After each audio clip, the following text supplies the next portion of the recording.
Que Dieu vous bénisse. Que Dieu vous bénisse. Que Dieu vous bénisse encore. Amen. Grandement, grandement. Vous qui ce soir ne s'est pas fatigué de chercher Dieu. Vous qui ce soir, qui se dit, je suis prêt à chercher Dieu jusqu'au dernier jour du 21 jours. Que l'Éternel Dieu pense à vous. Et que l'Éternel Dieu continue à vous visiter. Nous sommes au 11e jour de notre session de prière. C'est le 11e jour, de notre session de prière. Jour après jour, il y a des choses que nous découvrons. Il y a des choses que nous apprenons. Chaque jour, nous apprenons des choses de la part de l'Éternel qui nous enseigne les choses qui sont merveilleuses. Nous bénissons Dieu pour ça et nous glorifions les Tout-Puissants. Que Dieu soit loué. Alors ce soir, nous continuons dans notre thème qui est intitulé « Assez, fini le même cycle de vie ». Le thème que nous avons, c'est « Fini ». D'abord, assez, fini le même cycle de vie. C'est notre grand thème. Et dans ce thème, chaque jour que nous étudions le thème, il y a un sous-thème qui sort. C'est ça l'avantage. Chaque jour, il y a un sous-thème que Dieu nous donne. Chaque jour que nous lisons, chaque jour que nous étudions la parole, il y a un sous-thème. Je le répète encore une fois. Quand c'est Dieu qui est avec vous, ou qui vous a donné une mission, un message, la preuve, il vous donne d'abord la parole. Jour après jour, il vous enverra la parole. J'ai parlé avec un de mes enfants, un de mes enfants pasteurs, j'ai beaucoup d'enfants pasteurs de toute façon, avec qui j'ai parlé ce soir. C'est un jeune en fait. Il est préparé pour sortir pasteur. Je lui expliquais, je disais, il y a deux types de pasteurs. Les pasteurs appelés par Dieu et les pasteurs envoyés par Dieu. J'ai dit, il y a deux types, voire même trois, mais je vais expliquer seulement deux. Je vais expliquer deux. Il y a ceux qui sont appelés et ceux qui sont envoyés. Je lui ai expliqué simplement, si vous regardez dans la Bible, il y a Moïse et Aaron. Aaron était appelé par Dieu à se joindre à Moïse qui était envoyé. Mais Moïse était envoyé de libérer les captifs, de libérer les enfants d'Israël. Mais Aaron était appelé. Donc Aaron doit travailler avec l'onction qui est dans le mandat de Moïse. Josué était appelé, mais il n'était pas envoyé, mais il était appelé. C'est pourquoi Moïse doit lui poser les mains pour recevoir l'esprit qui est chez Moïse, afin qu'il continue à servir avec cet esprit. Et la Bible dit, Josué, fils de Nun, était rempli de l'esprit de sagesse. Était rempli de l'esprit et de sagesse. Parce que Moïse lui avait posé ses mains. Deutéronome 34, verset 9. Vous voyez un peu ça? J'ai dit, Élisée était appelé a remplacé son maître Élie. Il n'était pas envoyé, mais c'était un appelé.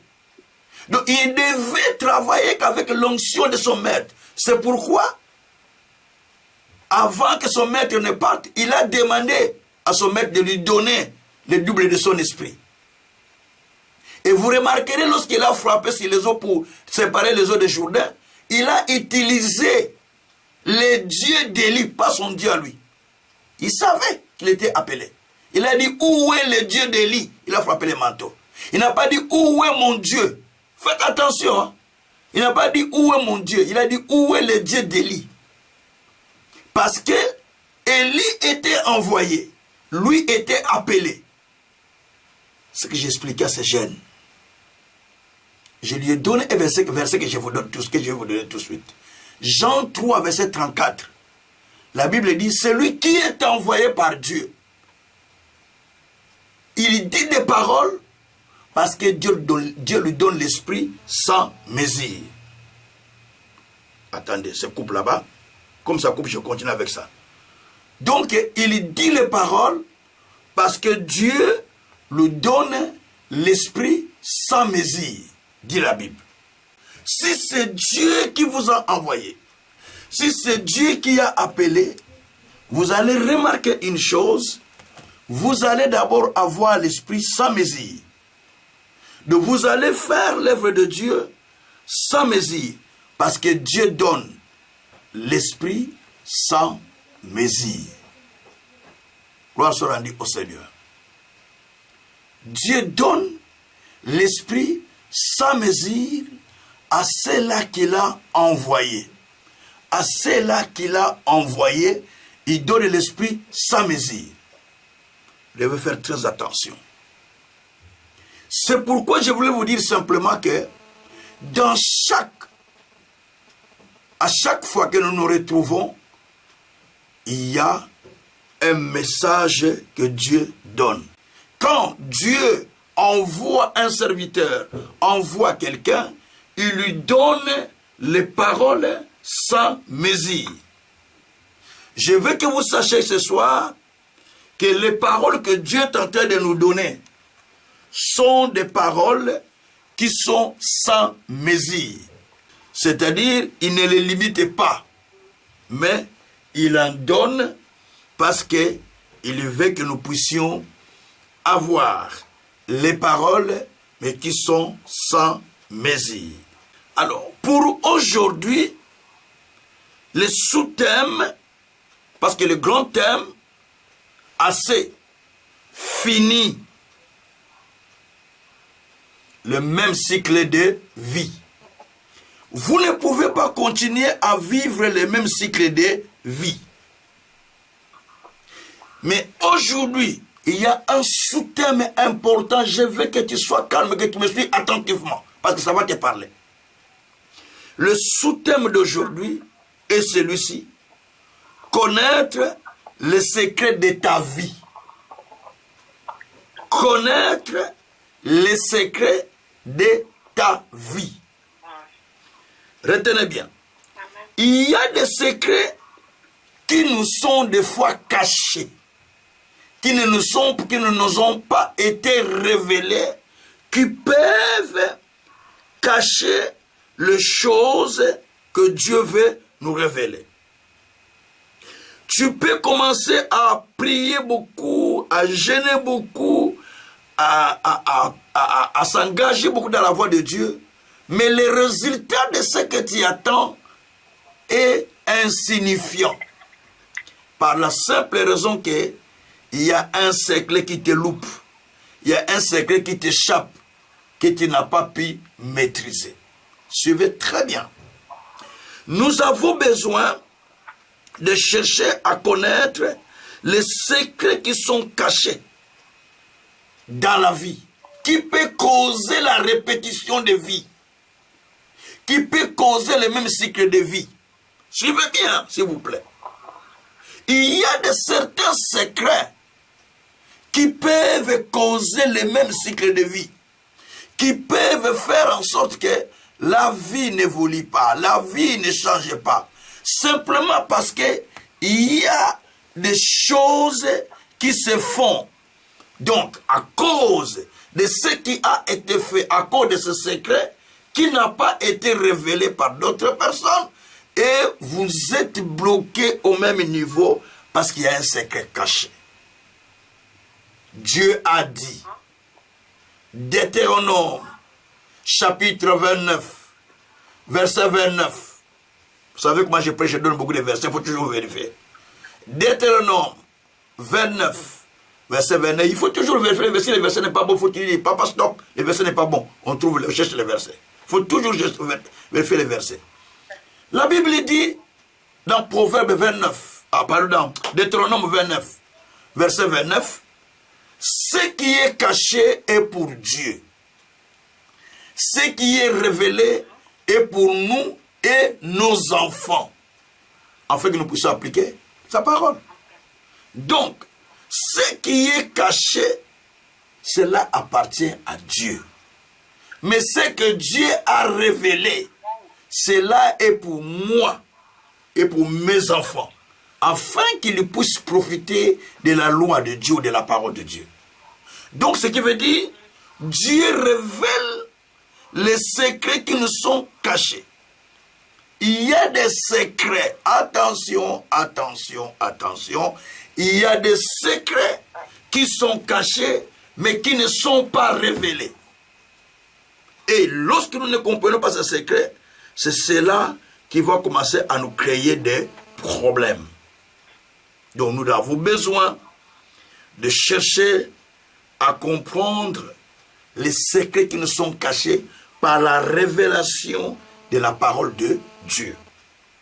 Dans Luc 10, verset 21, mais quand vous commencez à partir du verset 19, vous allez voir que les disciples étaient dans la joie parce que les démons leur étaient soumis. Ils ont chassé les démons, ils ont guéri des malades. Alors ils étaient dans la joie parce qu'ils ont vu des miracles se faire, les démons quitter, des guérisons. Donc ils étaient dans la joie de voir ce qui se faisait dans leur ministère. Jésus dit, ne vous réjouissez pas de ce que les démons se sont soumis à vous. Ne vous réjouissez pas de ce que les démons ont été chassés ou se sont soumis à vous. Au contraire, réjouissez-vous de ce que votre nom est inscrit dans les cieux. Attention. Il continue encore, il dit, à verset 21, il dit, je te loue, Père. Verset 21. Je te loue, Père, de ce que tu as caché ces choses aux grands et aux intelligents et tu les as révélées à ces petits-enfants. Donc la joie de Jésus était quoi? Lorsqu'il a vu que Dieu a révélé les secrets à ses disciples. Il dit, je te loue de ce que tu as révélé les secrets. Donc, Dieu est dans la joie quand toi tu comprends les secrets de ta vie. Jésus dit, je te loue, Père. Jésus est en train de louer Dieu. Je te loue, Père, de ce que tu as révélé les secrets. Donc, Dieu est dans la joie lorsque toi tu découvres les secrets et tu loues Dieu à cause des secrets que tu as découverts. Donc, tu as intérêt de chercher à connaître les secrets de Dieu ou les secrets concernant ta vie. C'est très important. C'est très très important. Alors, bien-aimés, beaucoup de gens souffrent, beaucoup de familles souffrent à cause des secrets non révélés. À cause des secrets non révélés, les familles souffrent, les gens souffrent. La vie de plusieurs tourne en rond parce qu'il y a des secrets qui sont cachés. Merci Seigneur. Définition de mon thème. Je donne la définition. Connaître les secrets de ta vie, c'est quoi? C'est connaître ce qui est caché. Ce qui est utile pour toi, mais qui est caché, que toi tu ne connais pas. C'est cela. Allons dans Jérémie 33, chapitre 3, chapitre 33, pardon, verset 3. Jérémie chapitre 33, verset 3. Nous lisons. Jérémie 33, verset 3. Nous lisons Jérémie 33, verset 3. Il faut faire un effort de connaître le secret. C'est très important. Le Seigneur dit, Jérémie 33, verset 3, « Invoque-moi, je te répondrai. Je t'annoncerai de grandes choses, des choses cachées que tu ne connais pas. » Dieu dit, invoque-moi, je vais te répondre. Quand tu vas m'invoquer, moi je te répondrai.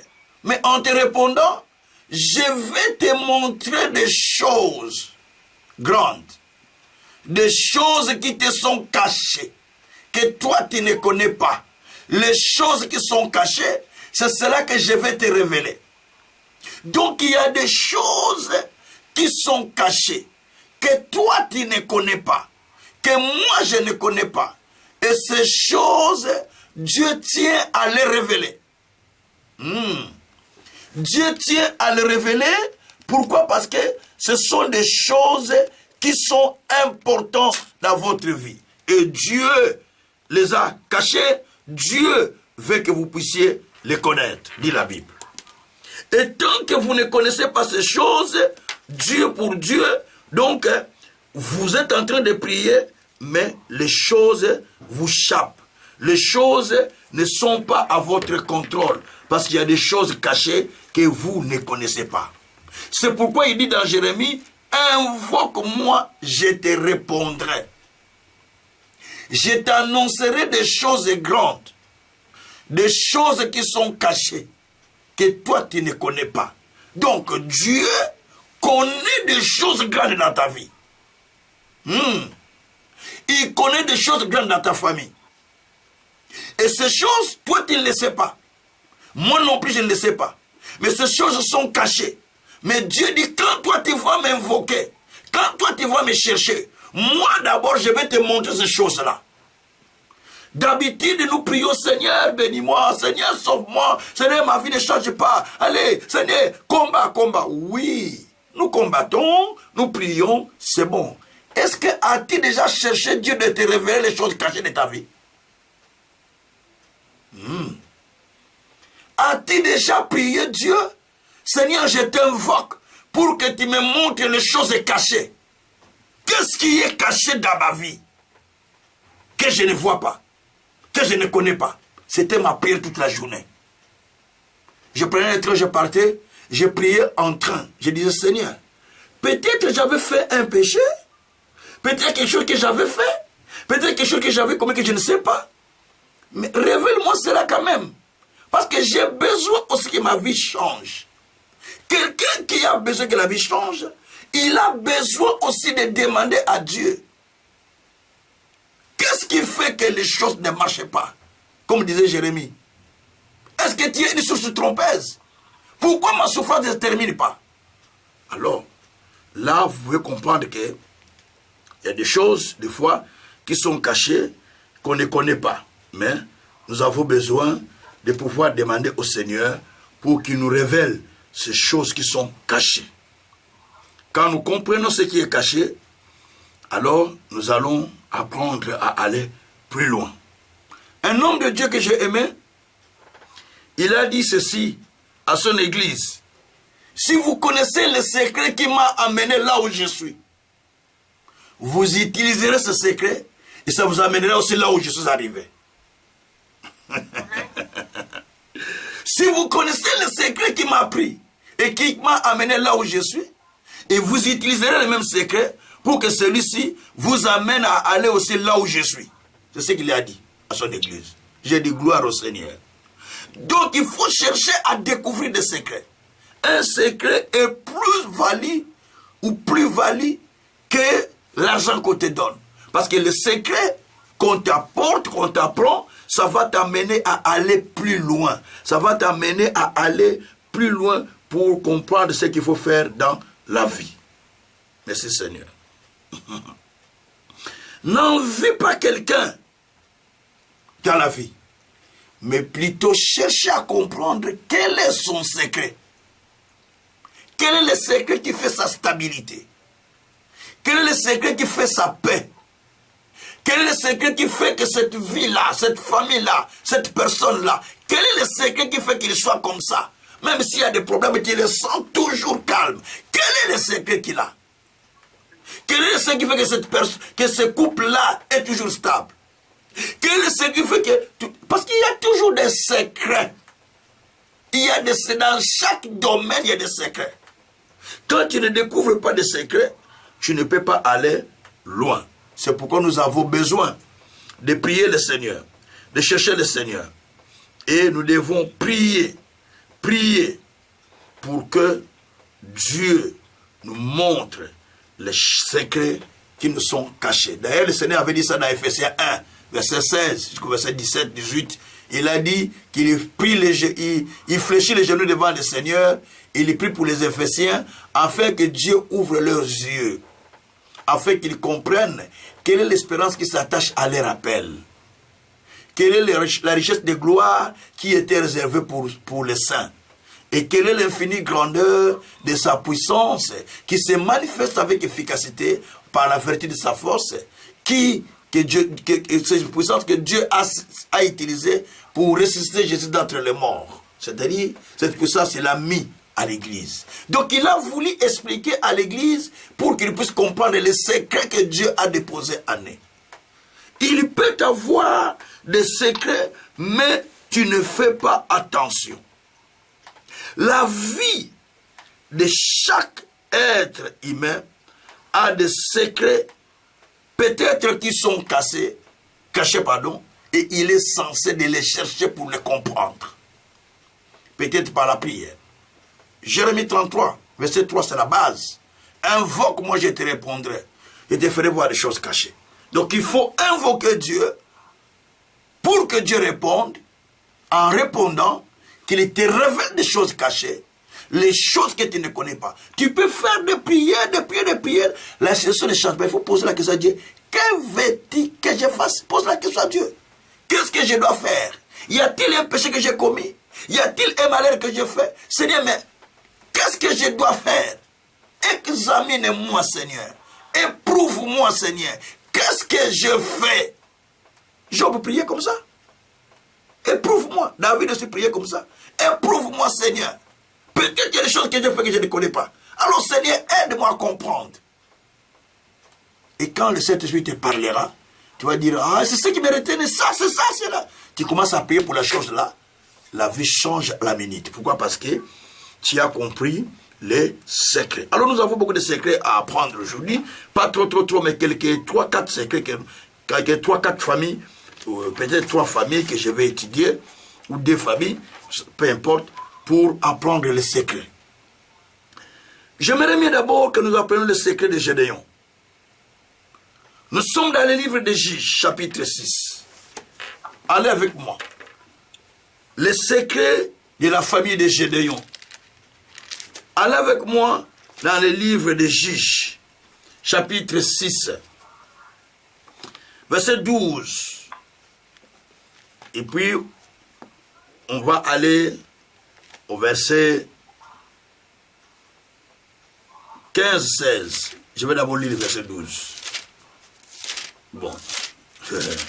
Il y a des secrets, hein. Si vous ne cherchez pas à connaître les secrets, c'est vous. Mais moi, je prie le Seigneur tous les jours qui me révèle, peut-être il y a des secrets qui sont cachés, alors qu'il me les révèle, afin que mes descendants ne puissent pas souffrir après moi. Si c'est moi qui les ai faits, je demanderai pardon à Dieu. Voilà. Alors, la Bible dit, verset 12, l'ange de l'Éternel lui apparut, donc il apparut Gédéon, et lui dit, l'Éternel est avec toi, vaillant héros. Gédéon dit, oh, ah, mon Seigneur, si l'Éternel est avec nous, pourquoi toutes ces choses nous sont-elles arrivées? Et où sont tous les prodiges que nos peurs nous racontent? Quand ils disent, l'Éternel ne nous a-t-il pas fait monter hors d'Égypte? Maintenant, l'Éternel nous a abandonnés et il nous livre entre les mains de Madian. L'Éternel se tourna vers lui et dit, va avec la force que tu as et délivre Israël de la main de Madian. N'est-ce pas moi qui t'envoie? Gédéon lui dit, ah mon Seigneur, avec quoi délivrerai-je Israël? Voici, ma famille est la plus pauvre à Manassé. Et je suis le plus petit dans la maison de mon père. Verset 16, l'Éternel lui dit, mais je serai avec toi, et tu battras Madian comme un seul homme. Voilà, jusqu'à ce texte-là. C'est Dieu qui apparaît à Gédéon. Saisis-moi très bien, s'il vous plaît. C'est Dieu qui va apparaître à Gédéon. Gédéon était en train de presser les froment pour faire la farine. Parce qu'à cette époque, les Madians venaient, ou les Madianites, ils venaient, ils prenaient toute la provision des enfants d'Israël, et ils récupéraient tout. Ils allaient avec, parce qu'ils étaient plus puissants que eux. Alors maintenant, à chaque fois, il faut préserver, il faut mettre ça à l'abri, pour que quand ils rentrent, qu'ils ne trouvent rien. Et ce jour-là, lui, il est en train de presser peut-être les derniers fromages qu'ils avaient pour mettre à l'abri. Cette fois-ci, ce n'est pas les Madians qui viennent, mais c'est un ange de Dieu qui vient les trouver là où il pressait les fromages. En lui disant, vaillant héros. Cette appellation, en Israël, appeler quelqu'un un héros, mais non. Ce n'était pas donné à tout le monde. C'est pas comme je dis, tous les héros. Non. On appelle les héros.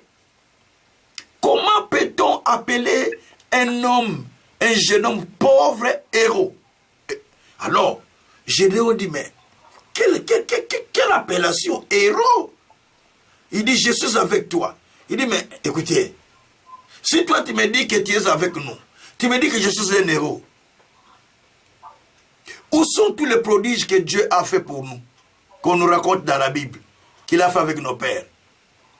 Pourquoi nous souffrons? Pourquoi nous sommes dans toutes ces difficultés? Pourquoi notre vie ne change-t-il pas? Dieu continue à insister que je serai avec toi, vaillant héros. Il se dit, mais si tu m'appelles vaillant héros, mais il faut que tu comprennes bien, monsieur. Je suis dans la famille de Manassé, la plus petite tribu d'Israël. Je suis le cadet de la famille. Et ma famille, c'est la plus pauvre de la tribu. Maintenant, comment tu peux me dire, je suis le cadet de la famille? C'est-à-dire que même les grands frères n'ont pas reçu la vie, je suis le cadet. Et ma famille est la plus pauvre de la famille. Comment tu peux me dire que vaillant héros? Mais je voulais attirer votre attention sur une chose. Il est de la famille de Manassé. Manassé et Ephraïm sont les enfants de Joseph. Quand Joseph a rencontré son père, Jacob, en Égypte, Jacob a dit, parce que ses enfants, leur grand-père d'ailleurs, c'était un prêtre aussi en Égypte, Potiphera. Il s'appelle Potiphera. Il était prêtre en Égypte, grand prêtre en Égypte. Alors, il dit maintenant à Jacob dit, amenez-moi tes enfants, parce que ses yeux il ne voyait plus bien. Il a amené ses enfants qu'il a eu là-bas, et il a dit, il a prié pour les enfants. Et il a inversé les mains. Au plus petit, il a mis la main droite.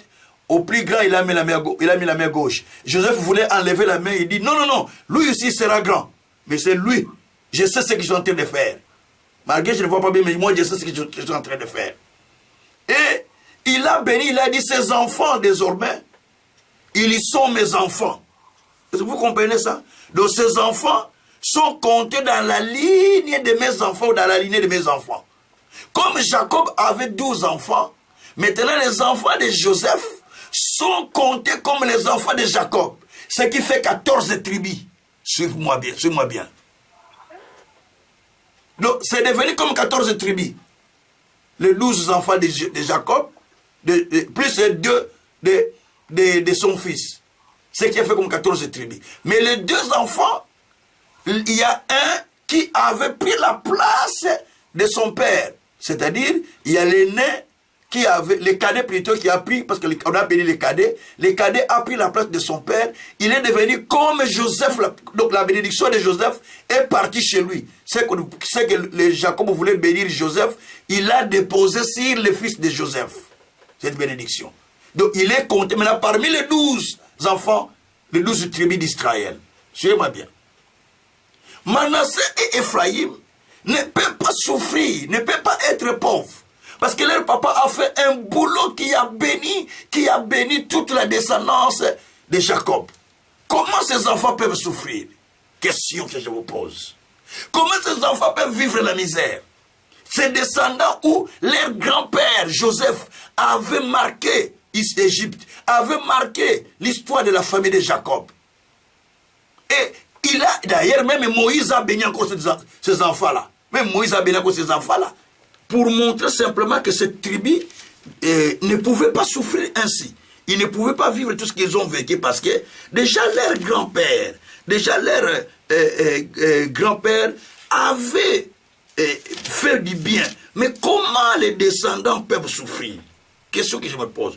Comment les descendants de quelqu'un qui a fait du bien peuvent souffrir? Nous sommes dans Deutéronome 33, verset 13. Quand Moïse a commencé à bénir les enfants d'Israël, il a béni Joseph. En disant, si Joseph, il dit, son pays va recevoir de l'Éternel en signe de bénédiction les meilleurs dons du ciel, la rosée, les meilleures eaux qui sont en bas, les meilleurs fruits du soleil, les meilleurs fruits de chaque mois, les meilleurs produits des antiques, ainsi de suite, jusqu'au verset 19. Là, il parle des descendants de Joseph, ceux qui vont recevoir. Donc, Gédéon est descendant de Joseph. Comment ceux qui ont été bénis, ceux qui ont été proclamés en bénédiction, mais peuvent encore souffrir, peuvent être plus pauvres de toute la tribu? Posez-vous la question.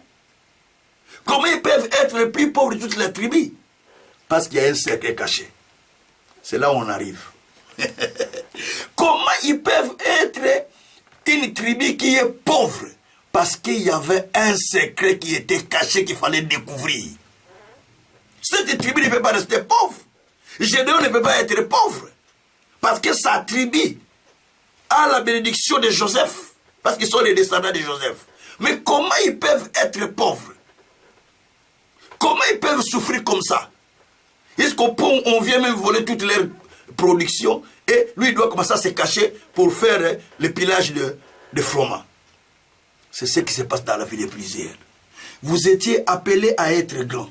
Vous étiez appelés à aller de l'avant. Vous étiez appelés à changer la vie. Vous étiez appelés à aller beaucoup de choses. Mais, attention, vous continuez à souffrir. Vous continuez à pleurer. Vous continuez à se poser des questions. Est-ce que vraiment Dieu nous a appelés? Est-ce que vraiment Dieu vraiment nous connaît? Est-ce que vraiment? Mais vous regardez ce que votre papa a fait. Il a fait du bien.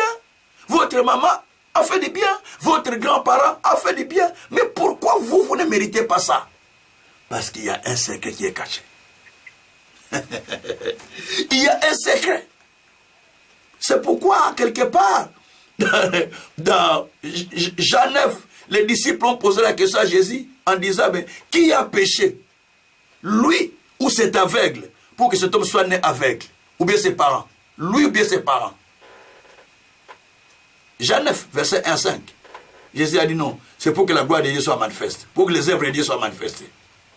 Donc, pour dire que il y avait un secret caché, parce que cette famille ne peut pas vivre ainsi. Maintenant, écoutez ce que Dieu va faire. Dieu maintenant, parce qu'il a parlé que tu es un vaillant héros. Donc, Dieu voyait Gédéon depuis le ciel, un vaillant héros. C'est pourquoi il a envoyé un ange qui dit que toi tu es un vaillant héros. Mais Gédéon a la vérité en disant, mais si je suis un vaillant héros, pourquoi je continue à piler la semoule, à piler les froment? Hein? Comme on fait en Afrique. Tu fais ça avec des mortiers. Comment nous continuons à souffrir? Si Dieu vraiment est avec nous, pourquoi nous devons souffrir comme ça? C'est pour ça que beaucoup de gens, des fois, reculent en arrière. beaucoup de gens, la foi recule. Parce que là, tu dis, mais si Dieu est avec nous, j'ai pris, je m'engage, je me donne. Mais pourquoi les choses ne changent pas? Si vraiment Dieu est avec nous. Il y a même certains qui abandonnent la foi. Surtout les Blancs, ils abandonnent beaucoup de fois. Moi, j'ai reçu beaucoup de gens qui me disent, mais pasteur, si Dieu vraiment est bon, pourquoi mon frère est mort? Où est-ce qu'il était-il? Ah, j'ai commencé à lui expliquer, mais vous voyez, leur foi, ce n'est pas comme ma foi. Mais j'ai fait tout même pour les faire comprendre la pensée de Dieu, tout ça, à propos de la mort. J'ai dit, même ceux qui ont servi Dieu, même nous allons mourir tous. Parce qu'il est réservé à Dieu de mourir une seule fois. Mais il a pris mon frère très jeune. Non, ça, je ne peux pas. C'est pourquoi j'ai dit, on allait à l'église, mais on ne parle plus à l'église. Vous voyez, il y a des choses qui arrivent comme ça, qui peuvent faire douter la foi de quelqu'un, comme Gédéon. Il a dit, mais si Dieu est avec nous, pourquoi toutes ces choses sont-ils arrivées? Donc, Gédéon, au fait, il avait raison de dire cela auprès de Dieu. Parce que simplement, la vie qu'il menait était différente par rapport de ce qu'il vivait. Maintenant, il y a un secret qui est au verset 25. Dieu maintenant va révéler le secret à Gédéon qui faisait qu'il vive cette vie-là. La vie de pauvreté, la vie de la misère, la vie de souffrance, la même vie chaque jour. Dieu a montré à Gédéon, mon frère, ma soeur, invoque-moi, je te répondrai. Je te ferai voir des choses cachées que tu ne connais pas. Invoquez Dieu, dites à Dieu, révèle-moi pourquoi ma vie ne change pas. Ne commence pas à condamner les sorciers par-ci par-là. Dis, Seigneur, révèle-moi simplement pourquoi je n'avance pas.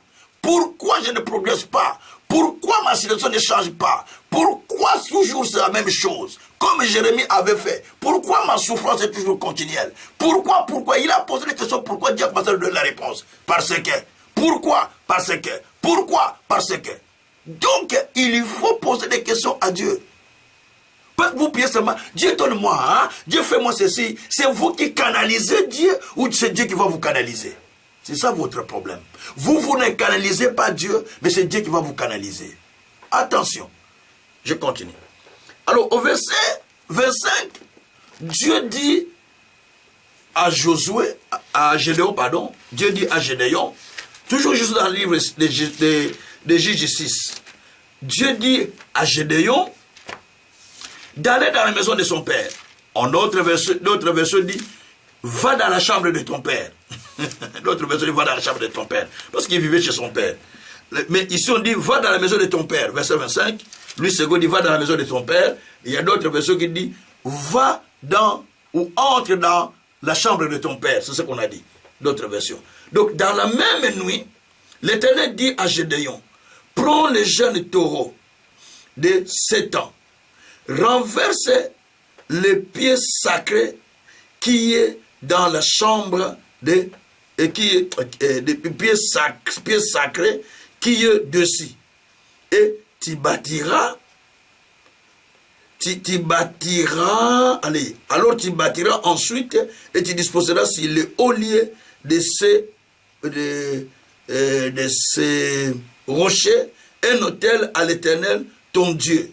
Et tu prendras le second taureau et tu offriras un holocauste avec bois de l'idole que tu auras abattu. Gédéon prit 10 hommes parmi ses serviteurs et fit ce que l'Éternel avait dit. Mais comme il craignait la maison de son père, les gens de la ville, il exécuta de nuit, non de jour. Donc, comme Dieu lui a dit, il a pris ses amis, ils sont allés la nuit parce qu'il avait peur de faire cela pendant la journée, parce que les gens vont voir. Il est allé la nuit, il est rentré dans la maison de son père, puisque la Bible dit que renverse les pieds sacrés qui sont dans la maison de ton père. Renverse l'autel qu'ils ont posé. En fait, dans la maison de son père, on va dire dans la chambre de son père, j'aime bien cette version qui dit dans la chambre de son père, dans la chambre de son père ou dans la maison de son père où il a grandi, il y avait quelque chose qui était caché. Il n'a jamais vu ça. Papa n'a jamais dit ça. Mais il y avait quelque chose, un autel de l'ennemi, un autel de Satan, mais qui était dans leur maison. Donc cet autel servait à la bénédiction de tous les gens du village. Donc, leur papa était comme les féticheurs du village. Mais les enfants ne savaient pas. Et quand Dieu lui dit de renverser cet hôtel qu'on avait construit et de faire tomber tout ce qu'il y avait dedans, parce que l'hôtel, ça s'est construit et on met le sacrifice dessus. Il dit, va renverser ça. Mais il a grandi dans cette maison. Il a été dans cette maison. Il n'a jamais vu l'hôtel dans la maison de son père. Il n'a jamais vu qu'il y avait l'hôtel dans la maison de son père. Mais Dieu lui dit maintenant, va renverser. Ce jour-là, Dieu a ouvert ses yeux pour lui montrer dans la maison où tu vis là. Il y a un hôtel, mais toi tu n'as jamais vu ça. Attention. Dans la famille là où tu es même là, dans la famille où tu es là même, il y a un hôtel. Caché, mais toi tu ne connais pas. Dans la maison où tu vis même là, il y a un hôtel. Caché, mais toi tu ne le sais pas. Il y a une sorcellerie. Cachée, mais toi tu ne le sais pas. Il y a des fétiches qu'on a fait, mais toi tu ne le sais pas. Il y a des choses qu'on a fait, mais toi tu ne le sais pas. Dans ta famille propre. Dans ta famille propre. Il y a des choses qu'on a fait. Toi tu es en train de lutter, mais tu luttes pour rien parce que tu ne le sais pas. Tu ne le sais pas. Dans ton couple là, il y a l'hôtel qu'on a fait, mais tu souffres avec cet hôtel qui crée des problèmes. Mais toi tu ne le sais pas. Il faut demander à Dieu de te révéler ce qui est caché dans ta famille, ce qui est caché dans ta maison, ce qui est caché chez tes enfants, ce qui est caché pour la vie de tes enfants, ce qui est caché pour ta propre vie. Demandez à Dieu. Sollicitez Dieu. Si vous apprenez ça, vous commencez à prier dans cet aspect-là. Vous commencez à prier dans cet aspect-là.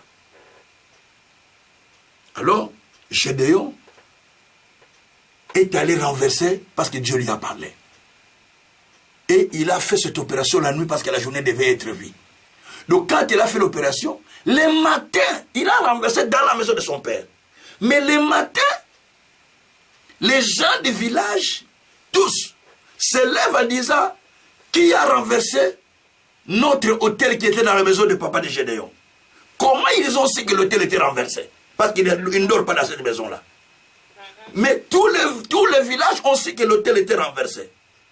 Et la Bible dit, tous les villages cherchaient en disant, ils sont venus vers le père de Gédéon et dit, nous devons tuer ton enfant parce qu'il a renversé notre hôtel. C'est-à-dire, tout le monde était protégé par cet hôtel, tout le monde était protection sur cet hôtel. Ils sont venus, non, nous devons tuer ton enfant. Les papas de Gédéon disent, vous ne pouvez pas tuer mon enfant. Si ce Dieu-là était un vrai Dieu, il allait se protéger lui-même. Je ne peux pas accepter qu'on a tué mon enfant. Non, les papas s'est réparti. Donc là, je lui ai dit, papa, dans cette maison, nous sommes nés ici. Nous avons grandi ici. Toi, tu as des choses. Tu ne nous dis jamais. Tu restes dans cette maison. C'est la raison pour laquelle je vous ai dit, cette famille ne peut pas être pauvre. Dieu a appelé Gédéon vaillant héros pour dire que toi, tu ne peux pas être pauvre, tu es un vaillant héros. Parce que votre grand-père était un vaillant héros en Égypte.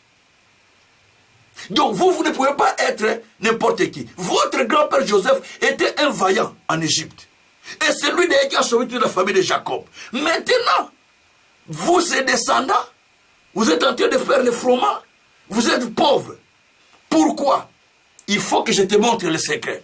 Il a dit, donne-moi les offrandes. Donne-moi les taureaux de ton père. Il a donné des taureaux et la nuit là, Dieu a ouvert ses yeux pour voir ce qui était caché. Je prie le Seigneur que Dieu ouvre vos yeux pour voir.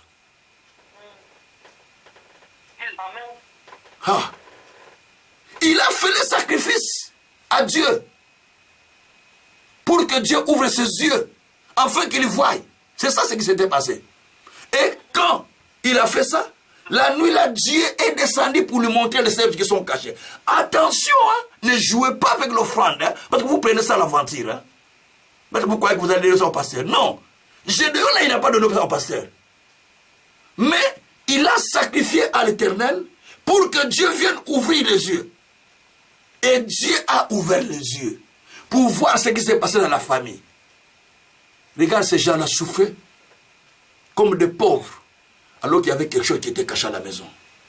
Combien de personnes dans ce monde souffrent parce qu'il y a quelque chose qui est caché à la maison? Combien de gens souffrent parce qu'il y a quelque chose qui est caché dans la famille? et les gens sont dans la souffrance. Les gens gémissent, les gens pleurent, parce qu'il y a des choses qui sont cachées.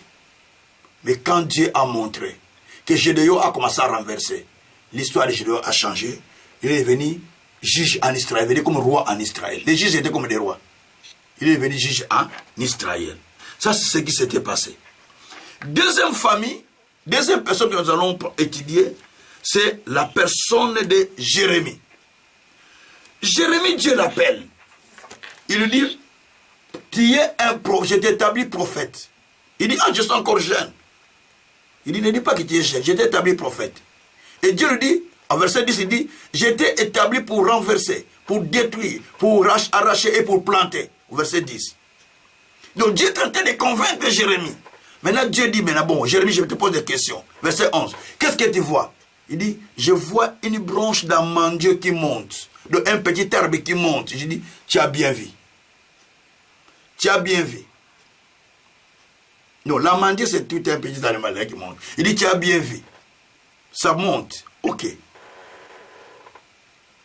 Dieu lui dit encore, regarde encore qu'est-ce que tu vois.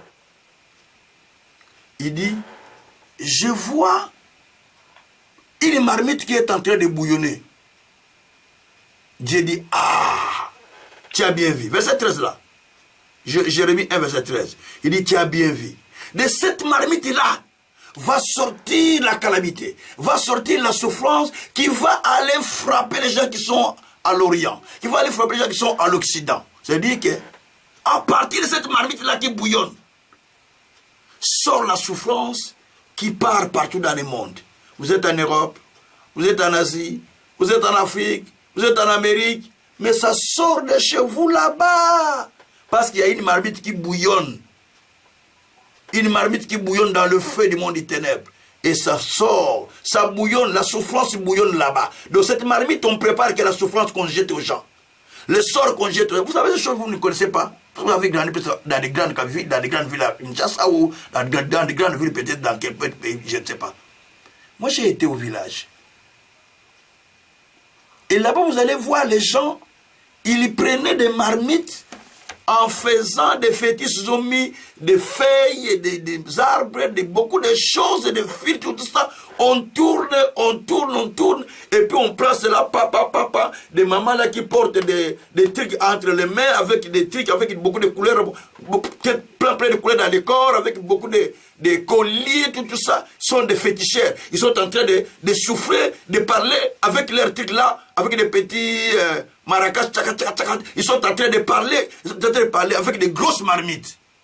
Moi j'ai vécu ça au village.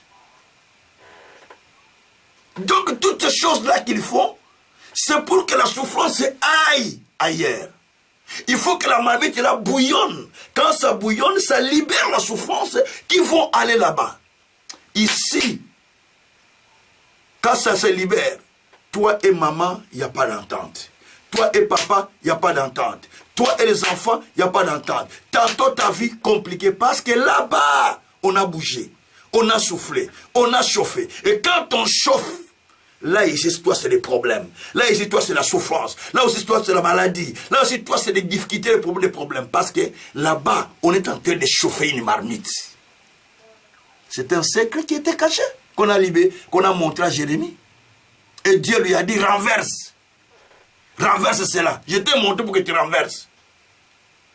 Il y a des choses qui sont cachées, que nous ne voyons pas, mais qui causent de vrais problèmes dans la vie des enfants de Dieu.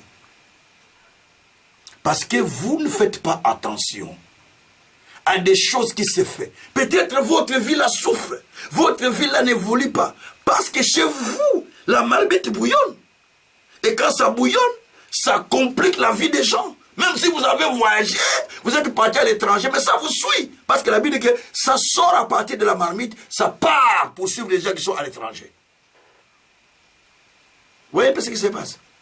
Ça bouillonne peut-être au village, ça vous suit là où vous êtes. Mais ce secret-là, Dieu l'a révélé à qui? À Jérémie. Parce qu'ils sont en train de parler des secrets de la vie. Il y a des secrets qui sont cachés dans la vie. Quand tu découvres les secrets, et les secrets commencent à t'aider à aller de l'avant. Gloire soit rendue au Seigneur. Amen. Je lis la troisième famille, et puis On va clôturer sur la troisième famille. La troisième famille, c'est la famille de David. Dans la famille de David, il y avait des secrets non dévoilés. Il y avait ce qu'on appelle les non-dits. Dans nos familles, il y a les non-dits. On n'a pas dit ça. On n'a pas voulu révéler ça. On a caché ce secret. Il y a les non-dits dans les familles. Écoutez. Quand nous allons prendre la Bible. 2 Samuel chapitre 12, verset 9 à 11. 2 Samuel chapitre 12, verset 9 à 11. 2 Samuel chapitre 12, verset 2 Samuel chapitre 12, verset 9 à 11. Voilà. 9 à 11, 9 à 11, 9. Oui, juste dans 8. Allez. Voilà, je suis au verset 9. Écoutez ce qui se dit ici. Pourquoi donc as-tu méprisé la parole de l'Éternel? On parle à David, là, je vais expliquer. En faisant ce qui est mal à ses yeux. Tu as frappé de l'épée Uri, le Héthien, et tu as pris sa femme pour en faire ta femme. Lui qui l'a tué par l'épée des fils d'Amon. Maintenant, écoutez le verset 10. Maintenant, l'épée ne s'éloignera jamais de ta maison. Parce que tu as pris. Allez. Mais je vois bien, maman. Allez. Bon, maintenant, l'épée ne s'éloignera jamais de ta maison. Parce que tu m'as méprisé. Et parce que tu as pris la femme d'Iri, le Héthien, pour en faire ta femme. Première, donc ça c'est verset 11. Première punition qu'on donne. Deuxièmement, ainsi parle l'Éternel. Voici, je vais faire sortir de ta maison les malheurs contre toi. Je vais prendre sous tes yeux tes propres femmes pour les donner à un autre qui couchera avec elles à la vue de ce soleil. Car tu as agi en secret et moi je ferai cela en présence de tout Israël à la face du soleil. Suivez bien ce que j'explique. Ici, on parle à David par le prophète Nathan. Parce qu'il a pris la femme de son soldat Iri. Et il a fait tuer son mari pour rester avec cette femme. Par l'épée des fils d'Amon. Il a donné la lettre à lui-même. Où il a signé que mettez-lui devant pour qu'on le tue. Lui-même, il a amené la lettre au chef d'état-major, Joab. Mais sans qu'il sache qu'on lui a donné la lettre sur laquelle il y a eu la condamnation, qu'on puisse le tuer. Et ce monsieur est tué gratuitement à cause de la femme. Ah! Combien des hommes sont morts à cause de la femme? Beaucoup! Beaucoup des hommes sont morts à cause des femmes. Au Congo, à l'époque, à Kinshasa, Zaïre, je connais des femmes qui sont mortes, plutôt des hommes qui sont morts à cause de la femme. Parce que telle autorité veut cette femme-là. Donc on dit que cet homme-là n'existe pas. On donne du poison au monsieur qui est parti pour que le monsieur, après quelques mois, vous allez entendre, il s'est marié avec la femme, il a pris la femme d'un tel pour une deuxième, troisième femme. Et c'est ce qui s'est passé souvent. Et c'est ce que David a fait. Donc il a fait tuer Iri, il a pris sa femme. Maintenant, Dieu voyant cela, il a envoyé le prophète Nathan. Il dit à Nathan de parler à David que ce que tu as fait, c'est très mal. Tu as méprisé même la parole de l'Éternel. Tu as méprisé en prenant même la femme d'Iri, en le faisant pour ta femme et en tuant même Iri lui-même. Mais écoutez la punition que je donne à ta maison. Première chose qu'il donne comme punition, il dit, parce que tu as fait ça en secret, Et d'abord, il dit, je vais, alors, non, il place l'épée. Ainsi par l'Éternel, non. Parce qu'il dit d'abord, maintenant, verset 10, l'épée ne s'éloignera jamais de ta maison. Attention. Il dit, l'épée ne s'éloignera jamais de ta maison parce que tu as tué Iri. Ah, parce que tu as tué Iri et tu as pris sa femme, l'épée que tu as utilisée, qu'on a utilisée pour tuer Iri, dans ta maison aussi, l'épée ne s'éloignera jamais. C'est une punition. Hein? Dieu dit, l'épée ne s'éloignera jamais. Attention, il ne dit pas ne s'éloignera pas. Mais il dit ne s'éloignera jamais. Il veut dire pour toujours. L'épée sera toujours là. Il y aura de l'épée dans cette maison. C'est-à-dire qu'il y aura toujours des gens qui vont mourir par l'épée. Alors il dit, parce que tu as fait cela en cachette, en secret, mais moi maintenant je vais le faire publiquement. Je vais prendre tes femmes, je vais les donner à une autre personne qui va coucher avec elle au vu de tout le monde en plein soleil. Il ne savait pas que c'était son fils qui va faire ça. Il ne savait pas que c'était son fils Absalom qui devait faire ces choses-là, sans le savoir. Donc, on lui donne cette punition. Mais, David n'a pas dit ça à tous ses enfants. Ce que Dieu lui a dit, il n'a pas dit ça. Il a gardé ça lui-même. Il n'y a que les prophètes qui savaient et lui. Mais il a gardé ça. Il n'a pas dit ni à Salomon, qui était devenu d'ailleurs le deuxième fils de cette femme-là, parce que le premier est mort. Il n'a pas dit ça à tous les autres enfants de David qui sont nés avant.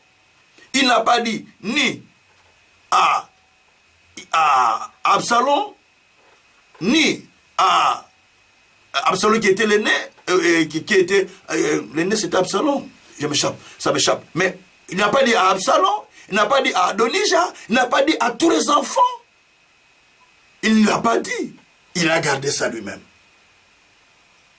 Mais il y avait tel qu'il vivait là, il savait qu'il y a deux choses qui vont arriver dans ma vie. Et sur mes descendants. Un, l'épée ne va pas quitter ma maison.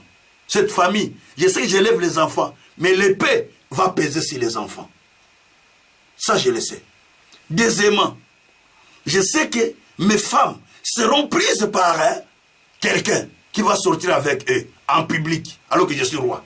Il savait ça, mais il n'a pas dit ce secret aux enfants. Qu'est-ce qui va arriver? Plus tard, un de ses enfants, Amnon, il commence à aimer sa sœur, sa demi-sœur, Tamar. À aimer Tamar, maintenant qu'est-ce qui va se passer? À aimer Tamar, Dieu a dit que le malheur ne quittera pas ta maison. Parce que c'est ce qu'il a dit. Et l'épée ne quittera pas. Donc, puisqu'il a aimé Tamar, il a violé sa sœur. Donc, l'enfant de David violait sa sœur. Pourquoi? Cela vient des malheurs qu'on a dit que ça ne va pas quitter sa maison. Parce que David avait des secrets qu'il avait cachés. Suivez-moi bien. On continue. Et on va voir encore dans cette histoire, toujours dans 2 Samuel, 2 Samuel, maintenant nous sommes dans 2 Samuel 16, à partir du verset 22 à 23, Absalom, avant même ça, avant même 2 Samuel 22, 23, Absalom, d'abord, a tué Amnon par vengeance, parce qu'il a couché avec sa sœur propre. Et Amnon était demi-frère. Tamar était même mère avec Absalom.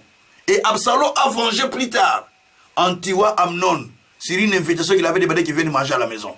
Il a tué son frère. Pourquoi Absalom a tué? Parce qu'il y avait la malédiction qu'on a dit que l'épée ne quittera pas la maison de David. Donc il a tué. Parce qu'il est dit, les malheurs ne quitteront pas ta maison et l'épée ne quittera jamais ta maison. Voilà. On continue. Vous allez voir encore toujours des secrets. Quel autre secret? On va constater aussi que Absalom chasse son papa du pouvoir. Il chasse David. Pendant 7 ans. David est quand vous lisez 7 ans, là, David parle de l'épousson, tout ça. qui les chassait? C'est son fils, non? Son fils propre. Qui est tenté de les chasser, qui a fui. Il a pris le pays comme roi. Il a régné 7 ans. Il a chassé son père resté dans la forêt pendant 7 ans. Avec des militaires qui cherchaient David pour le tuer. Tout le monde a fui. Et tous les amis de David qui étaient proches de lui, ils sont allés soutenir le fils. Ils sont devenus des conseillers du fils. Les Achitophel, tout ça, les bons amis de David, ils sont devenus les amis du fils qui a pris le pouvoir. Pourquoi? Parce qu'il était dit que le malheur ne va pas, que voici le malheur qui va arriver dans ta maison. L'épée ne quittera pas ta maison. Donc il y avait des malheurs qui étaient proclamés, mais que David n'a jamais dit, il a gardé. Et je continue à expliquer. Vous allez remarquer que Absalom a pris les femmes de son père. On a construit une tente sur conseil de l'ami de David. Je dis bien, sur conseil des grands amis proches de David. Achitophel. Il dit, on va faire quelque chose de bien pour toi, pour t'honorer. On va faire une tente grande ici. Toutes les femmes de ton papa viendront là-bas. Il va commencer à sortir avec une toute la donc il a pris toutes les femmes de son père toute une journée. Je me dis, permettez de dire ça, je dis, il avait une autre force. Toute la journée, les gens sont là, ils sont tentés d'acclamer, ils sont tentés de coucher avec les femmes de son père, publiquement. Voilà comment on a humilié David. Donc tout cela, parce que simplement, il y avait des secrets que David n'a pas révélés à ses enfants. Les choses qu'on lui a condamnées, ceux qui étaient dans sa famille, il ne les a jamais dit à ses enfants. Il parlait de la bénédiction qui lui était promise, il parlait de la grandeur qui était promise. Est-ce que les condamnations qui lui étaient promises, il les avait dit à ses enfants? Est-ce que les malheurs, le mal qu'il a fait, il a expliqué à ses enfants que moi j'avais pris la femme de quelqu'un, c'est pourquoi tous les malheurs sont tentés de venir. Il n'a jamais dit ça. Et les enfants ne savaient pas pourquoi tous les malheurs arrivaient dans sa famille. Ce n'était pas arrêté par là. Vous allez remarquer aussi, Absalom lui-même, il est tué par un des soldats de David. David pleure à mon enfant, il ne fallait pas le tuer, il fallait l'attraper seulement et venir avec vous, l'avez tué. David pleure son enfant qui s'est rébellé contre lui. Joas même dit, Joab dit, mais nous sommes en train de lutter pour renverser ce type-là. Toi, tu es en train de pleurer pour cet enfant. Donc, son propre enfant est tué. Pourquoi? La malédiction qui était proclamée, mais lui, il gardait secret. Il n'a jamais dit à d'autres. Je continue à expliquer. Vous allez remarquer encore après lui, Salomon grandit. Il est devenu roi. Mais un des fils encore de David, qu'on appelle Adonijah. Adonijah vient, il veut être roi à la place de Salomon. Il se proclame déjà roi, avant même que Salomon soit proclamé roi. Il s'est proclamé roi. Après, quand David a entendu ça, David, on est venu dire que non, voilà ce qui s'est passé, tout ça, sur le conseil de ces prophètes et tout ça. Et puis, il a proclamé, il a abdiqué, il a donné le pouvoir à son fils Salomon, rapidement. Et Adonijah a fui, et Salomon l'a pardonné. Il dit, je te pardonne, reviens, mais je te ferai pas de même. Mais au jour où tu fais l'erreur, je te dis. Mais au lieu de rester calme, écoutez ce qui se passe. Tout ça, c'est la malédiction qui venait. Qu'est-ce qui va se passer? Il vient demander à Salomon qu'il prenne la jeune femme de son père qui servait. En fait, David, dans sa vieillesse, on lui a trouvé une jeune femme qui s'appelait Abishai. Donc, une très belle fille qui devait être avec lui pour le soutenir dans sa vieillesse. Maintenant, lui, l'enfant de David, Adonijah, il demande que cette femme-là en mariage. Il dit, je veux cette femme-là en mariage. Tu dois me le donner. Ah, pourquoi? La malédiction du secret caché. Vous voyez les malédictions du secret caché? Et puis, ça ne finit pas par là. Suivez bien, je vais clôturer, ne m'en faites pas. Ça ne finit pas par là. Qu'est-ce qui va arriver encore? Vous allez remarquer, encore après cela, Salomon se fâche. Il dit à Adonijah, l'épée ne quittera pas ta maison. Donc, 4 enfants sont morts dans cette famille. 4 enfants ont été tués. Il y a Adonijah, Amnon, il y a Absalom et les fils aînés de Bathsheba, les grands frères de Salomon donc, qui étaient nés avant Salomon, tous les 4 sont morts. Pourquoi? La malédiction qui était dans la famille. Alors je voulais dire, là j'ai fini d'expliquer ce qui est dans la Bible. Donc, il y a la malédiction. Amnon même a été tué parce qu'il y avait la colère d'Absalom qui montait dans le cœur. Nous sommes dans 2 Samuel 13, verset 12, je pense. Non, verset 32. La colère qui montait dans le cœur d'Absalom, ce qui a poussé qu'il tue Amnon. Donc tout ça, ce sont des malédictions qui sont arrivées. Écoutez, il y a plusieurs années, j'ai prié à Kinshasa. Alors, il y a une femme est venue, comme j'ai recevé des gens, il dit, dans notre famille, ça n'avance pas, tout ça, il y a beaucoup de difficultés, tout ce qu'on fait. Alors, il est venu m'expliquer. Oh, dans le couple, mais ça ne va pas, on a beaucoup de difficultés avec papa. J'ai dit, qu'est-ce qui ne va pas avec papa? Oh, on ne s'entend pas bien, tout ça. Ah. J'ai commencé à vouloir savoir ce qui s'est passé. Pendant que j'ai prié, l'Esprit de Dieu l'a saisi. Il a commencé à me dire la vérité. D'ailleurs, papa, maintenant on a 4 enfants, mais les 2 ici ne sont pas les enfants de papa, hein. Ce sont mes enfants à moi. J'ai dit, comment c'est l'enfant? Tu les as eu avant? Il a dit, non, pendant que j'étais dans le mariage, je les ai eu avec un autre homme, mais dans le mariage. Vous comprenez ce que je voulais dire? Il a eu des enfants avec un autre homme dans le mariage, mais il n'a jamais dit à son mari et n'a jamais dit à ses enfants. Ces enfants-là, donc, portent déjà le malheur, la malédiction, sans le savoir. Quand il faut grandir, ça va sortir, sans le savoir. Vous voyez un peu ça? C'est ce qui s'est passé. Et le papa de ces enfants-là est mort. Par accident, dans le chemin du Bas-Congo. Et ces enfants sont restés. C'était en 92. Moi, je le dirigeais, j'étais pasteur à l'église de Bumba Kinshasa. Et vous allez voir encore, il y avait encore une jeune dame que j'avais reçue, ça c'est ici. Elle avait 23 ans, avant de faire ses 23 ans, il était dans une famille très heureuse, mais il allait chaque fois en vacances chez son grand-père, dans un pays, je ne sais pas pour ne pas dévoiler tous les détails, Il allait plutôt en vacances chez son grand-père qui était de l'autre côté, mais quand il allait là-bas, le grand-père violait cet enfant qui avait 16 ans. De 15 ans, 16 ans, 17 ans, 18 ans, 19 ans, 20 ans, les grands-pères continuaient à violer cet enfant. Chaque fois qu'il allait en vacances. À la fin, vous refusez d'aller en vacances si ma maman ne part pas avec son papa, lui il ne veut pas partir. On dit, mais vous allez chez grand-père, on part. Même si on dit on part là-bas, elle, les filles, vont aller chez ses tantes. Il ne veut pas aller là-bas. C'est des blancs, ce n'est pas des noirs. Hein. Et c'est là, ça fait des années. La fille là était déboussolée, comme on dit, qui dit, mais comment je veux qu'on y a vivre ces choses? Maintenant, dans sa tête, il s'est dit, mais pourquoi ces choses arrivent toujours? Un jour, il a eu un fiancé, un homme qu'il a aimé, à 22 ans. Mais il ne sent pas la vie du mariage, la vie d'être avec un homme, l'envie d'être avec un homme. Parce qu'il sortait avec un monsieur qui est plus vieux, donc il ne sent pas cette envie.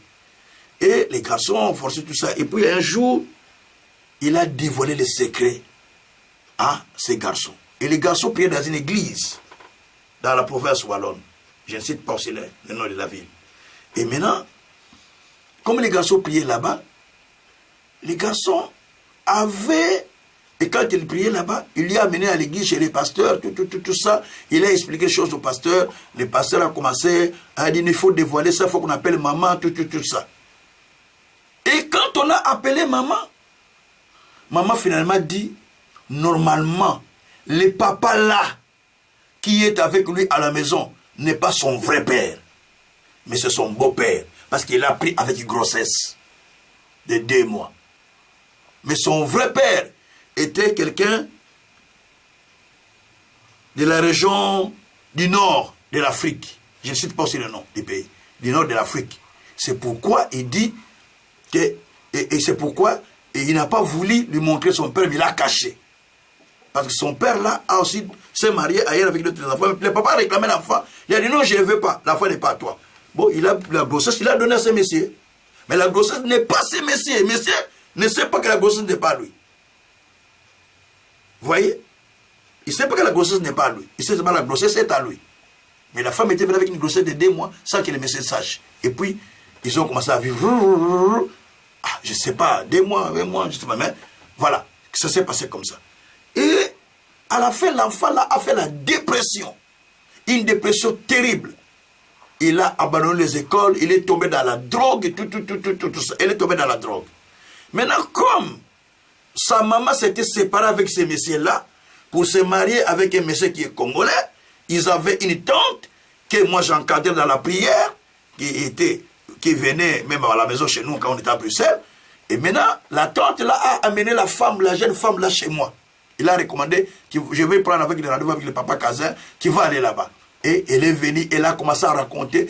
Là, à l'époque, elle avait, je crois, 28 ans. Il dit, je suis tombé en dépression, j'ai eu l'enfant, mais je suis en dépression. Il a eu 2 enfants, donc il est en dépression totale. Il voulait se suicider quand il a appris que celui-là n'est pas son père. En plus, aussi, soi-disant son grand-père là, sortait avec lui, sortait avec elle. Et il ne voulait pas le dire, il ne savait pas comment le dire. Et là, elle a commencé à me parler.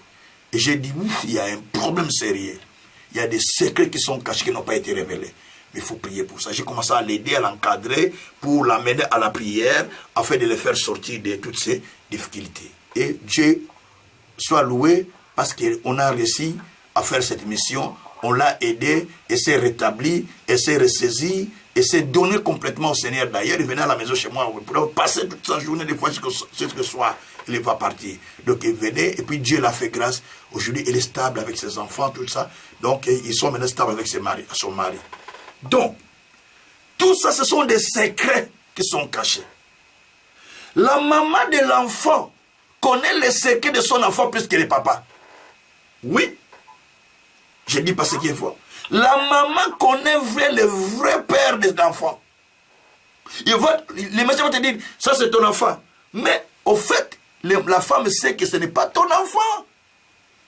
Il vient vers toi jusqu'à la mort. Sans te le dire, le jour qu'il voudrait te le dire, soit il ne te le dit pas. Il dit non pas aussi à l'enfant. Et l'enfant vit des malédictions. Pourquoi? Parce que le secret a été caché. Il y a des gens qui sont dans cette situation pendant que je parle. Il y a des secrets cachés qui n'ont pas été dits et qui créent des problèmes dans des familles. Les gens souffrent. Les gens pleurent. Parce que les secrets ont été cachés. Alors, il faut prier le Seigneur. Dis, Seigneur, pourquoi je dois mener cette vie? Peut-être il y a un secret qui ne m'a pas révélé, qui est caché. Toi, tu as dit, invoque-moi, je te répondrai. Je te ferai voir des choses cachées que tu ne connais pas. Alors, il y a des choses que moi, je ne connais pas. Parce que ma vie traîne. Il y a des choses qui sont cachées. Je ne vais pas soupçonner un tel, mais révélez-moi des choses cachées pour que je sorte de mes difficultés. Prions le Seigneur, alléluia. Éternel Dieu des armées, révèle à chacun de nous. Prions le Seigneur ensemble, prions le Seigneur, mais Seigneur de prier maintenant. Seigneur Dieu, nous te prions tout-puissant de nous révéler les secrets qui nous sont cachés. Il y a des secrets, Père éternel, qui sont cachés que nous ne connaissons pas. Papa, regarde cette femme, comment elle a souffert. Parce qu'il y avait des secrets qui étaient cachés. Seigneur Dieu, la famille de David a souffert. Parce qu'il y avait des secrets qui étaient cachés. La famille de Gédéon a souffert. Parce qu'il y a des secrets qui étaient cachés. Papa, tu as dit, invoque-moi. Je te répondrai. Je te ferai voir des choses cachées que toi tu ne connais pas. Éternel Dieu des armées, révèle-moi des secrets qui sont cachés. Révèle-moi des secrets qui sont cachés. Révèle-moi des secrets qui sont cachés. Quand tu me les montreras, quand tu me l'apprendras, ma vie ne sera plus la même. Pourquoi ma vie est toujours comme ça, Seigneur? C'est parce qu'il y a des secrets que je ne connais pas. Papa, il y a des secrets que moi je ne sais pas. Tu me révèles des secrets qui sont cachés.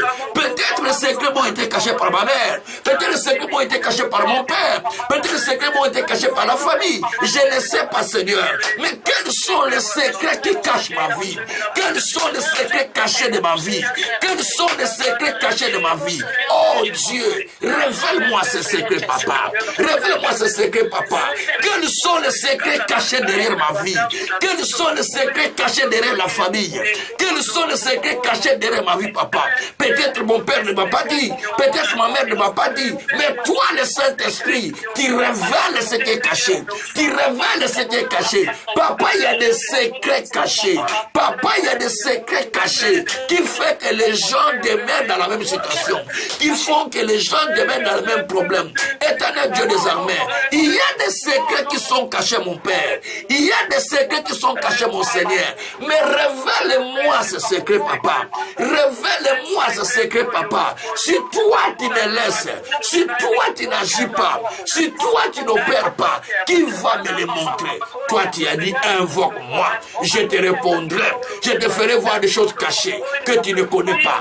Éternel Dieu des armées, montre-moi des choses cachées, montre-moi des choses cachées que moi je ne connais même pas, qui sont encore cachées. Papa, il y a des choses, papa, il y a des choses, papa, il y a des choses, papa, il y a des choses qui nous sont cachées, que nous ne connaissons même pas, qui nous sont cachées, que nous ne connaissons même pas. Oh Dieu du ciel, montre-moi des choses cachées, montre-moi des choses cachées, montre-moi des choses cachées, montre-moi des choses cachées. Eh Jésus, il y a des choses, il y a des choses, il y a des choses, il y a des choses cachées dans ma maison, dans ma famille, dans mon ministère, des choses que je ne connais pas, des choses que je ne connais pas. Papa, j'ai besoin que tu me révèles, pardon. Révèle-moi, Seigneur. Révèle-moi, Seigneur.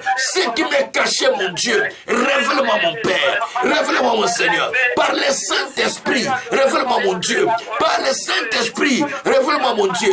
Au nom de Jésus, révèle-moi ce qui est caché. Ce qui est caché derrière ma vie. Qu'est-ce qui est caché derrière ma vie? Qu'est-ce qui est caché derrière ma vie? Révèle-moi, Seigneur. Révèle-moi, Seigneur. Qu'est-ce qui est caché, mon Dieu? Qu'est-ce qui est caché, mon Dieu? Qu'est-ce qui est caché, mon Seigneur? Mais révèle-moi ce qui est caché. Révèle-moi ce qui est caché. Ce que je ne connais pas, papa. C'est cela que je te demande que tu me révèles. C'est là que je te demande que tu me révèles. Si tu me le révèles, Seigneur, ma vie ne sera plus ainsi. Si tu me le révèles, Seigneur, ma vie ne sera plus ainsi. Papa, révèle-moi. Papa, révèle-moi. Papa, révèle-moi. Tout ce qui est caché, Père, révèle à ton serviteur. Révèle à ton serviteur. Révèle à ton serviteur ce qui est caché. Ce qui est caché. Ce qui est caché, papa. Révèle-le, mon Dieu. Révèle-le, mon Seigneur. Révèle le Tout-Puissant. Révèle le Créateur de la terre, afin que ton nom soit glorifié. Merci, mon Dieu, mon roi. Merci, mon Seigneur. Merci, mon véritable Dieu. Merci, le Tout-Puissant. Merci, le Créateur du ciel et de la terre. Merci, le Dieu de grâce. Merci, le Dieu d'amour. Merci, le Dieu de justice. Merci parce que tu me révèles ce qui est caché. Tu me révèles, Seigneur, ce qui est caché. Tu me révèles, Seigneur, ce qui est caché. Tu me révèles, Seigneur, ce qui est caché. Oh, mon Dieu, mon roi. Tu me révèles, mon Seigneur. Tu me révèles, mon Seigneur, les secrets qui me sont cachés. Les secrets qui me sont cachés. Les secrets qui me sont cachés. Au nom de Jésus-Christ. Merci, mon Dieu. Merci, mon roi. Sois béni. Sois loué. Sois glorifié, Père éternel. Sois magnifié, Seigneur, pour tout ce que tu m'as montré ce jour. Glorifie-toi, notre Dieu. Magnifie-toi, notre Seigneur, dans les siècles des siècles. Merci, mon Dieu. Merci, mon roi. Merci, mon Seigneur. Merci, mon véritable Dieu. Que tu sois adoré. Que tu sois loué.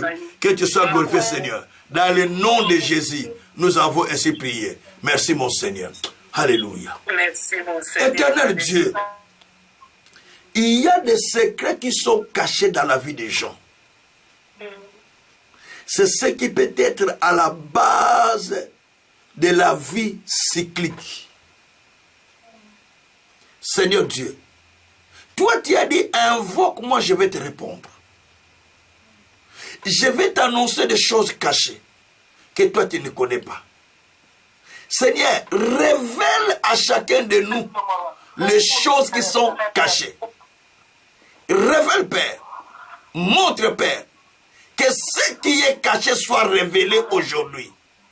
Amen. Oh Dieu, il y a des choses qui sont cachées, que nous ne connaissons pas, que nous ne voyons pas. Mais montre-les, Seigneur, à chacun de nous. ce sera peut-être notre délivrance. Amen.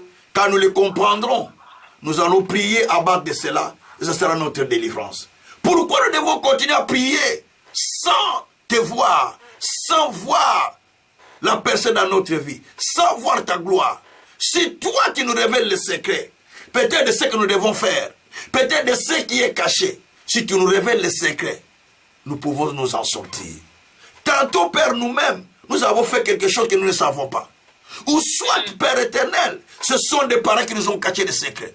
Ou peut-être c'est nous qui cachons des secrets à nos enfants. Et nous ne voulons pas que nos enfants continuent à subir. Nous voulons, Seigneur, que tu nous aides. S'il y a des choses que nous avons commises, Père, pardonne-nous. Pardonne-nous. Pardonne-nous. Si ce sont nos parents qui ont commis, Seigneur, lave-nous par le sang de ton Fils. Car il est dit que toi, tu nous as rachetés par ton sang de toute vaine manière de vivre que nous avons hérité de nos parents. Pourquoi nous héritons leurs souffrances? Pourquoi nous héritons leurs difficultés? Parce que toi, tu nous as rachetés. Seigneur Dieu, aide-nous, Seigneur. Aide-nous, Seigneur. Révèle-nous les secrets cachés, afin que ton nom soit glorifié. Au nom merveilleux de Jésus, nous avons ainsi prié. Avec l'action du Saint-Esprit, nous disons gloire et louange à toi, notre Seigneur Jésus-Christ. Amen.